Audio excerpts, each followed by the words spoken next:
함께 기도하시겠습니다. 좋으신 하나님, 이 귀한 날을 인하여 주님 감사합니다. 세상에 의지할 것이 없고 또한 이 세상 가운데 주님보다 더 기쁜 것이 없어서 오직 주님을 알고자 더욱 사랑하고자 주님께로 나아갑니다. 여전히 마음 가운데에는 저희들의 욕심과 저희들의 생각과 판단이 참 많습니다. 그러나 주님, 오늘 저희들 가운데 말씀하여 주시고 깨닫게 하시고 또한 성령께서 주장하여 주셔서 주님을 알고 만나고 따라갈 수 있도록 도와주옵소서. 이 시간을 맡겨드립니다. 우리의 왕이시고 또한 모든 것의 주인 되시는 주님께서 이 시간을 다스려 주옵소서. 그렇게 저희에게 예비된 사랑, 예비된 은혜 만나게 하시고 부어주실 줄로 믿사옵고 우리 주 예수님 이름으로 감사함이 기도드렸습니다. 아멘. 네, 오늘 저희들에게 주시는 하나님의 말씀 로마서 3장 9절부터 18절까지의 말씀 함께 보시겠습니다. 로마서 3장 9절부터 18절입니다. 그러면 어떠하냐? 우리는 나으냐? 결코 아니라 유대인이나 헬라인이나 다 죄 아래에 있다고 우리가 이미 선언하였느니라. 기록된 바 의인은 없나니 하나도 없으며 깨닫는 자도 없고 하나님을 찾는 자도 없고 다 치우쳐 함께 무익하게 되고 선을 행하는 자는 없나니 하나도 없도다. 그들의 목구멍은 열린 무덤이요 그 혀로는 속임을 일삼으며 그 입술에는 독사의 독이 있고 그 입에는 저주와 악독이 가득하고 그 발은 피 흘리는데 빠른지라. 파멸과 고생이 그 길에 있어 평강의 길을 알지 못하였고 그들의 눈앞에 하나님을 두려워함이 없느니라 함과 같으니라. 아멘. 사도 바울은 세 종류의 심판에 대해서 얘기합니다. 첫 번째 부류의 사람들은 1장에 나오는 것처럼 누가 봐도 그 죄가 확연히 드러나는 사람들입니다. 한눈에 봐도 죄인이라는 것이 분명한 사람들, 그들에게 하나님의 심판이 있다라고 얘기합니다. 두 번째 사람들은 나름 자기 자신은 선하게 산다, 착하게 산다, 도덕적이다, 윤리적이다 라고 말하는 사람들입니다. 그러니 남들보다 잘 산다고 생각하니 남들 판단할 만한 자격이 있겠죠. 그래서 스스로 판단하고 남들보다 우위에 있다고 그렇게 자랑하는 사람들에게도 심판이 있다라고 얘기합니다. 세 번째는 종교적인 유대인들입니다. 하나님의 선택을 받았고 하나님의 백성이고 또 하나님의 약속의 말씀, 또 율법을 가졌습니다. 하나님께서 말씀하시는 것들을 잘 지키며 살아간다라고 자부하는 이들입니다. 그런 그들에게도 하나님께서는 너희가 심판을 피할 수 있겠느냐? 너희에게도 심판이 있다라고 말씀하십니다. 그리고 오늘 내 9절 말씀을 통해서 그러면 어떠하냐? 우리는 나으냐? 라고 이제 물으십니다. 앞에 세 가지 하나님의 심판을 받는 사람들에 대한 유형을 얘기하고요. 그리고 이제 이 글을 듣게 되는 또 그 외에 앞으로 듣게 될 모든 이들을 향해서 동일하게 질문합니다. 그러면 우리는 나으냐? 여러분들은 어떠십니까? 그들보다 나는 더 뛰어나고 그들보다 더 합당하다라고 그렇게 여기고 있는가? 나는 어떤가? 라고 저희가 물어야 할 것입니다. 사도 바울은 이렇게 선포합니다. 결코 아니라. 우리는 어떤가? 라고 물어놓고요. 결코 아니다. 라고 얘기합니다. 여러분 이 말에 동의하십니까? 여러분 스스로가 우리는 나으냐? 결코 아니다. 라는 말씀을 들으셨을 때, 아니, 너는 앞에서 얘기한 그 사람들과 너 다르지 않다. 별반 다르지 않다. 너도 똑같다. 나는 이 말을 들을 때 우리 성도님들은 어떠신지요? 지금 사도 바울은 그러면 우리는 어떠냐? 결코 낫지 않다라고 얘기합니다. 그리고 아주 충격적인 얘기를 9절에 하죠. 유대인이나 헬라인이나 다 죄 아래에 있다. 유대인이나 헬라인이나, 그러니까 이 땅의 모든 사람들입니다. 다 죄 아래에 있다. 너나 나나 할 거 없이 다 죄 아래에 있다. 여러분, 이것이 받아들여지시는지요? 다 죄 아래에 있다. 별반 다르지 않다. 만약에 이 말씀에 동의하신다면 우리의 다음 질문, 또 다음 기도의 제목은 무엇이 되어야 합니까? 이 죄의 문제를 해결하지 않고 하나님의 심판에 대한 부분을 두려워하지 않고 그 부분에 대해서 묻지 아니하고 두 번째, 세 번째의 일을 하실 수 있으신지요? 이 부분을 무시하고 돈을 버는 일에만 집중할 수 있겠습니까? 단지 내일에 먹을 것과 나 자신의 유익, 꿈을 이루는 것, 자녀가 잘 되기를 바라는 것, 또 오늘 당장 해결하고 싶은 인생의 여러 문제들을 풀어내는 것, 여러분, 여전히 그것들이 우리의 삶 가운데 여전히 첫 번째가 될 수 있을런지요? 바울 사도는 이 9절 말씀을 통해서 만약에 그렇게 여긴다면, 죄 아래에 있다라는 것이 자각되어진다면 그럴 수 없을 것이다 라고 말하고 있습니다. 10절 말씀에 기록된 바 의인은 없나니 하나도 없으며, 여러분, 이 말씀 가운데 두려움이 있으시기를 축원합니다. 기록된 바 의인은 없나니 하나도 없으며, 이 땅 가운데 의인이 한 사람도 없답니다. 자기의 힘과 능력과 수고로 그 무엇을 하든 결단코 의인이 될 수 없대요. 이 땅 가운데에서, 해 아래에서 한 사람도 없답니다. 하나님을 찾는 자도 없고 깨닫는 자도 없다라고 얘기합니다.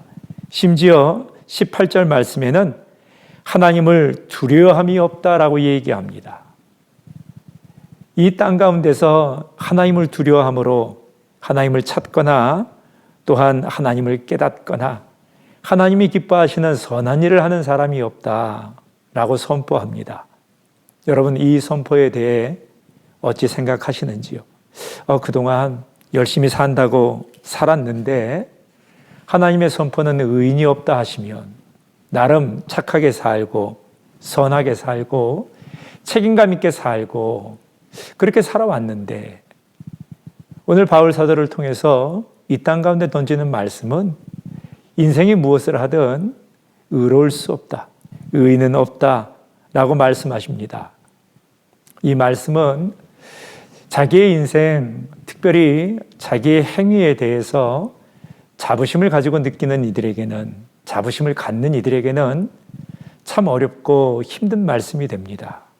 무엇을 하며 살아왔는지 낭망하게 하는 말씀입니다. 어찌 이리 선포하실까요? 죄 아래에 모두 같다라는 얘기죠. 죄인이라는 부분에 있어서는 동일하다라는 얘기입니다. 죄가 드러났던, 그 죄가 드러나지 않았던 하나님의 눈으로 봤을 때에 그 진리의 기준, 예수가 계시지 않고는 모든 사람이 똑같다라고 말씀하십니다. 하나님은 진리대로 심판하신다고 그러시잖아요.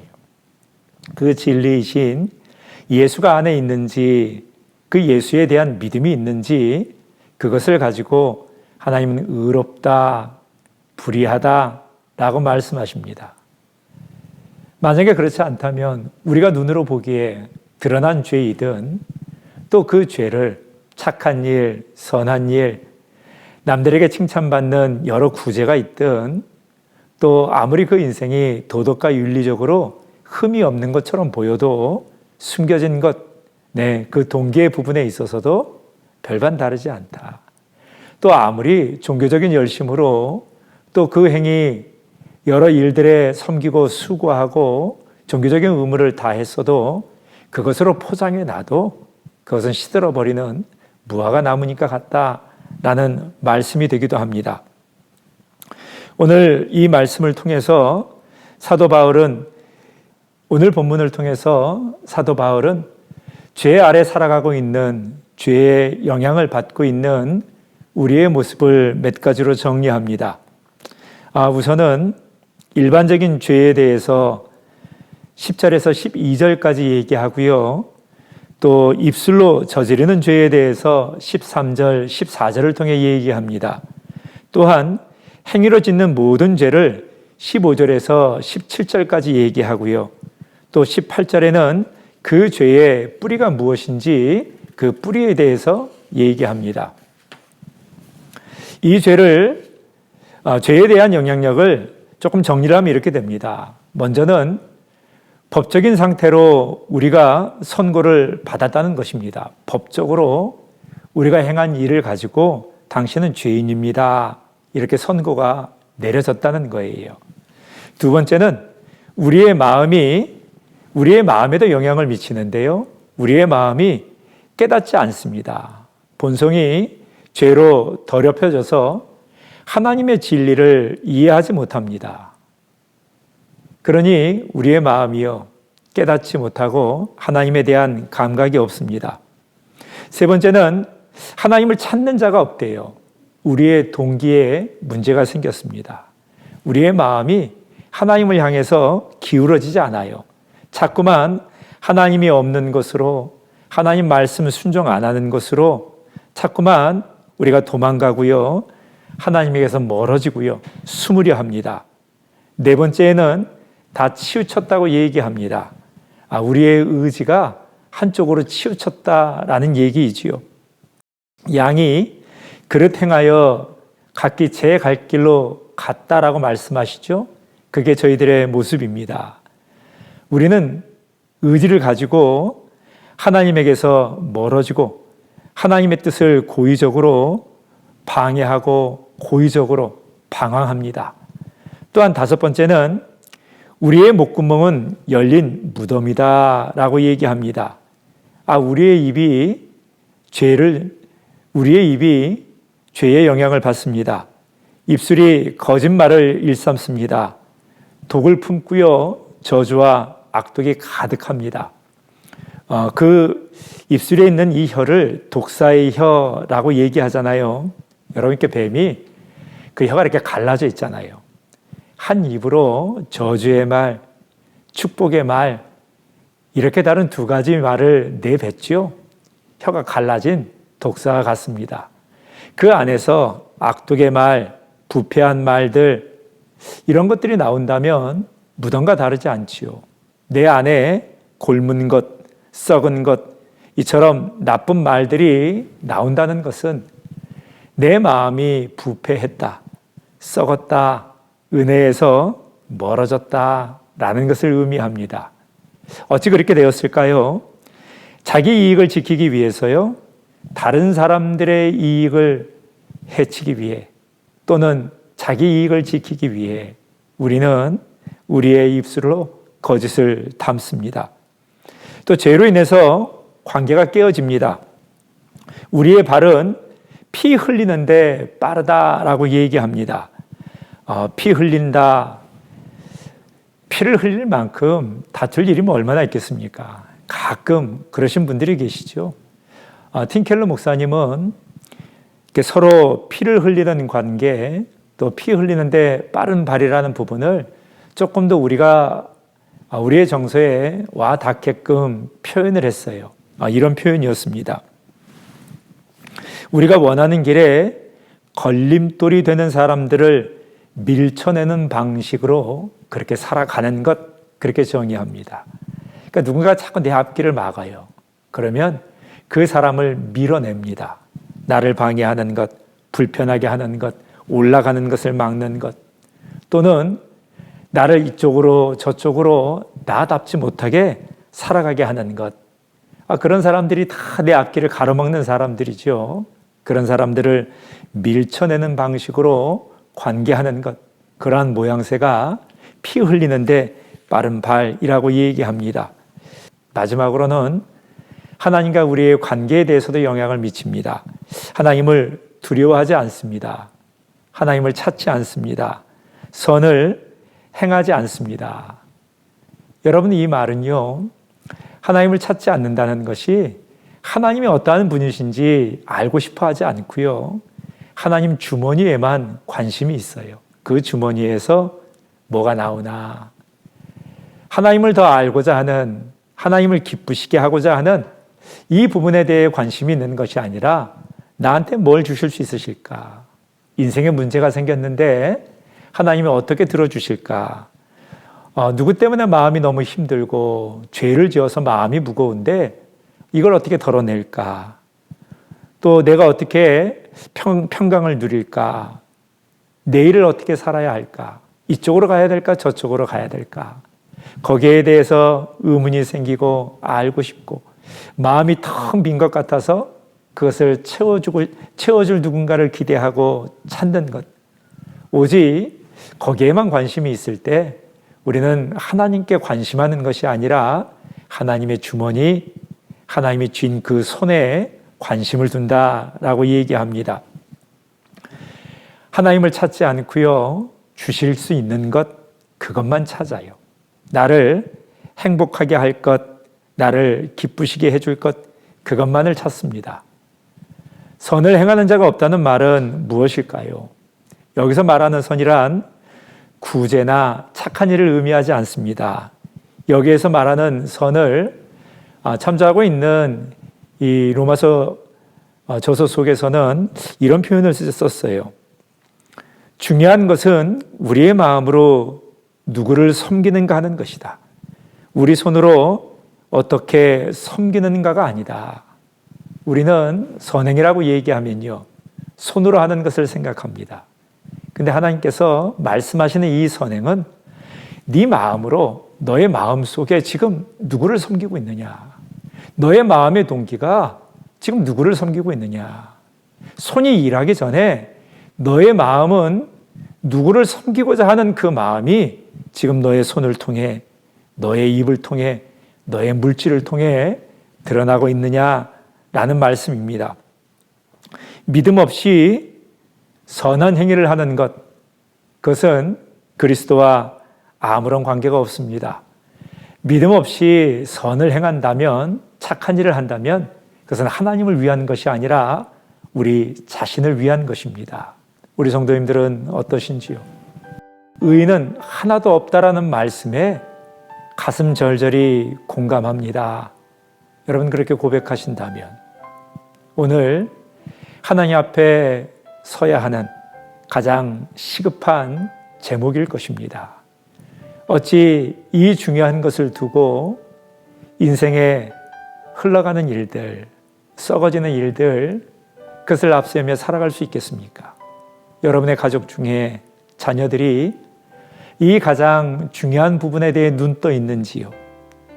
이 영적인, 이 대단한 물음 가운데 그들의 생각과 관심이 깨어나는 것에 대해 기도하고 계시는지요? 오늘 복음 앞에 또한 이 복음을 붙들고 주님께서 우리 가운데 물으시는, 또한 선포하시는 이 인생의 가장 중요한 이 질문 가운데 답하는 인생이 되도록, 반응하는 인생이 되도록 자기 자신과 가족을 위해서, 또 주변의 지체들을 위해서 기도의 자리로 함께 나아가겠습니다. 기도하겠습니다. 좋으신 하나님, 저희가 마음속에 하나님 두기를 싫어하며 하나님을 두려워하지 아니하며 하나님을 찾지도 아니하고 선한 일을 행하지도 아니합니다. 인생의 중대한 여러 가지 것들을 내 나름대로 정해놓고 그것을 이루고자, 그것을 얻고자, 또한 나를 기쁘게 하는 수많은 좋은 것들에 눈이 팔리고 마음이 팔려서 모든 이들이 죄 아래 있으며 의인은 없나니 하나도 없다 하시는 이 중대한 말씀을 마음 깊숙이 받지 못했음을 용서하옵소서. 우리의 영을 일깨우시고 우리 자녀들의 영을 일깨우시며 그 어떠한 죄 가운데 있다 할지라도 하나님 오늘 깨어나게 하셔서 오늘 주님 앞에 그 심판의 자리에서 구원의 자리로 옮기심을 발견하는 은혜가 넘치게 하여 주옵소서.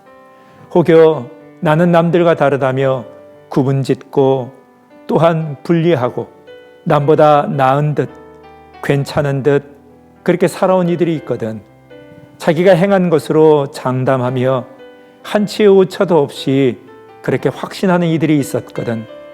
의인이 하나도 없다고 하신 말씀처럼 예수 그리스도가 아니고서는 우리의 행한 것과 섬긴 것과 봉사한 것과 우리가 주의 이름으로 했다라고 얘기하는 나의 자랑되는 일로는 결코 의로울 수 없음을 깨달아 하는 그 큰 은혜가 넘치게 하여 주옵소서. 이 아침 눈과 마음을 열어 우리가 하나님을 바라보며 하나님을 더욱 알아가고자 하도록 우리를 인도하심을 인하여 감사함을 올려드리옵고 우리 주 예수님의 이름으로 기도드렸습니다. 아멘.